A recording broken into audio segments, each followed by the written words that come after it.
ছাত্র এখানে ছাত্ররা উপস্থিত হয়েছেন, যুবকরা উপস্থিত হয়েছেন, শ্রমিকরা উপস্থিত হয়েছেন, মজুররা উপস্থিত হয়েছেন।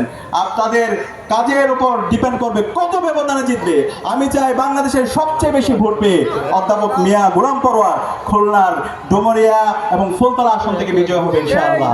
অধ্যাপক মিয়া গোলাম পরোয়ার তিনি শুধুমাত্র একজন শিক্ষক না, তিনি শ্রমিকেরও নেতা। দীর্ঘদিন ধরে এই অঞ্চলের মানুষের শ্রমিকের মুক্তির জন্য, তাদের ন্যায্য অধিকারের জন্য তিনি কাজ করেছেন। আজকে আমার সামনে এখানে আমাদের মারা আছে, বোনরা আছে, নারীরা আছে, তাদের অধিকারের জন্য তিনি কাজ করেছেন। আজকে আমরা বিভিন্ন ধরনের নারীদের এম্পাওয়ারমেন্ট নিয়ে, তাদের অধিকার নিয়ে বিভিন্ন ধরনের বয়ান শুনতে পাই, কিন্তু এই নারীদের এম্পাওয়ারমেন্টের যারা কথা বলে তারাই নারীদের উপর বিভিন্ন ধরনের শোষণ করে। আমরা এই নারীদের, আমাদের বোনদের প্রকৃতপক্ষে আমরা তাদের নিরাপত্তা নিশ্চিত করতে চাই। আমরা যে কল্যাণ রাষ্ট্রের প্রস্তাবনা দিই, আল্লাহ রাসূল সাল্লাল্লাহু আলাইহি সাল্লামের যে মদিনা রাষ্ট্র, সেই মদিনা রাষ্ট্রে নারীদের নিরাপত্তা তিনি নিশ্চিত করেছিলেন।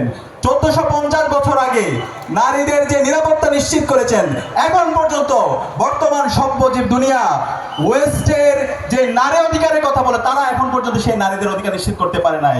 ইনশাআল্লাহ এই বাংলাদেশে যখন কল্যাণ রাষ্ট্র প্রতিষ্ঠা হবে, আমাদের মারা, আমাদের বোনরা, তাদের নিরাপত্তা নিয়ে তাদের ভাবতে হবে না।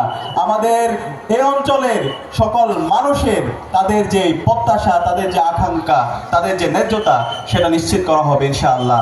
সম্মানিত উপস্থিতি, আজকে এখানে ছাত্ররা উপস্থিত আছে।